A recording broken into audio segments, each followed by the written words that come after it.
Let's begin this morning's awards announcements with our Canada Gairdner Wightman Award, which is reserved for a preeminent Canadian scientist and leader. And this year's awardee is a bit of a hometown hero here in Toronto, spending the majority of her career working right here in Toronto, but impacting far beyond our borders. The 2018 Canada Gairdner Wightman Award laureate is Dr. Frances Shepherd.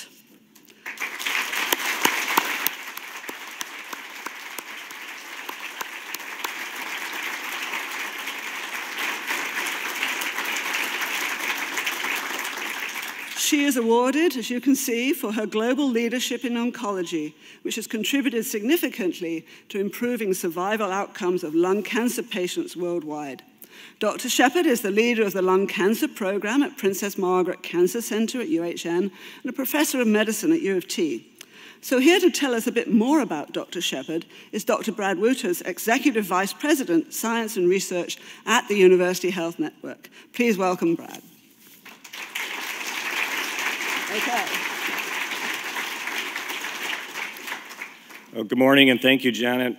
It's my extraordinary pleasure and honor to be able to introduce to you our very own Dr. Frances Shepherd. Frances is a medical oncologist at the Princess Margaret. She has had an amazing career at the Princess Margaret, and for over 30 years has been a force in driving the improvements in the treatment of patients with lung cancer. For a very long time, Frances has believed in the idea that clinical research and translational research and the creation of passionate and like-minded individuals into teams could make a fundamental difference in the treatment and outcome of patients with lung cancer. And I can tell you that at the time when she started addressing this problem, it was a fierce problem. It still remains a fierce problem today, but it's one that she took on with zeal and which was unique to a lot of cancer oncologists at the time that didn't believe in how much could potentially be done in this disease.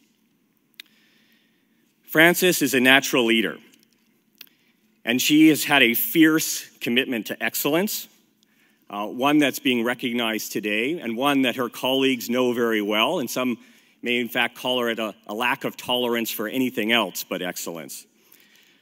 And she has used this leadership to build a very strong team at the Princess Margaret. She has used it to rally nationally and internationally teams and colleagues around the world to address this problem together through large and coordinated clinical and translational research studies. And Frances has delivered on that idea.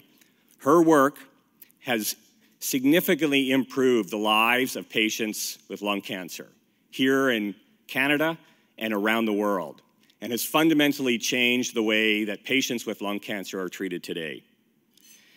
She has ushered in the era of targeted therapy, the use of medicines that are designed specifically against known mutations in lung cancer. She has ushered in the ideas of personalized medicine in lung cancer and the individualized treatment of patients based on a fundamental knowledge of their disease. And I spoke to Frances this morning. After this lunch, she's running back to her clinic to run a clinic. Then she's coming back for another event here, and then she's flying to Marseille to participate in a lung cancer conference and training in Europe. And it's reflective of the passion that she has. It hasn't waned for a moment. She's more excited about the potential of what can be done in lung cancer today than perhaps at any time in her career.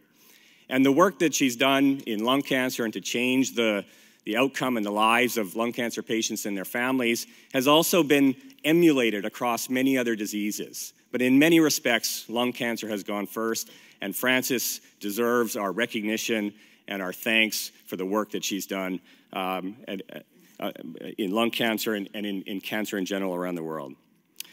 So I'm extremely proud to be able to introduce to you the 2018 Gairdner Wightman winner, Dr. Frances Shepherd.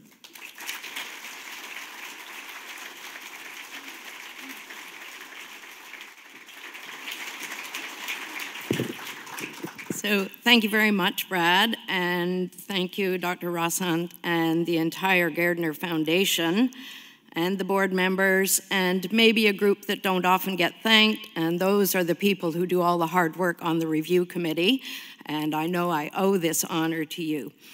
It was an overwhelming honor to win this award because I'm a clinician. I'm not in the laboratory. I try and bring the laboratory and the clinic together, but I'm not a basic scientist. And to win the Wightman Award is very special because Gairdner Wightman, of course, was the clinician's clinician. So Summer Wedlock, who's looked after us so well, thank you, Summer, said you can't just get up there and give a litany of thanks. You have to give an anecdote. So I tried to think about, what funny anecdote can you give about lung cancer, and there aren't all that many. So I thought back to many years ago when there was a painting I wanted. And I wanted this painting, and I would drag my husband back to the gallery, and we would look at it, and we would walk away, and he didn't buy it for me. And I thought he should buy it. I had enough money to buy it, but I thought he should buy it for our home. And I kept dragging him back. And one day he looked at me and he said, "You're like Michelangelo." He said, "You never get mad, you never fly off the handle, you just chisel away and chisel away and chisel away until you get what you want."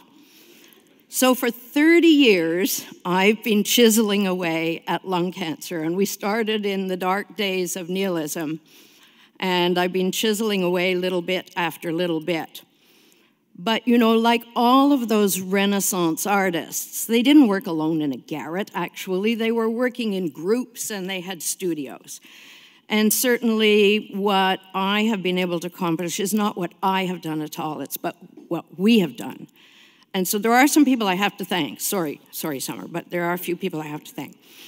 So the first, I think, is to thank Michael Baker, who's here this morning, because he said many years ago, if you want to succeed in research, you have to focus. So I focused, and I focused on lung cancer because our hospital had one of the foremost thoracic surgery groups in the world. So the materials were there for me to focus on. The next person I really have to thank from the bottom of my heart, and he's not here, is Dr. Joseph Pater.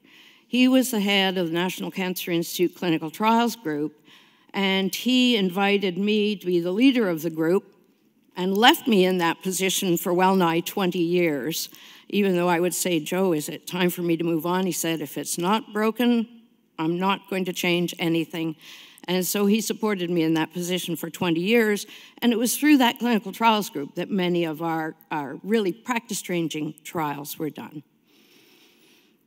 I told you I'm not a laboratory scientist, but I am joined at the hip with Dr. Ming Chow. And he is my laboratory scientist who has taught me everything I know about molecular medicine and translational medicine. And we really have worked hand in glove over the last 20 years or so, but I could not have done all of this translational research jointly without Ming Chow. And then finally, of course, the support of my family and my husband, who always believed in what I was doing. And I will tell you, at the end of the day, he bought the painting for me.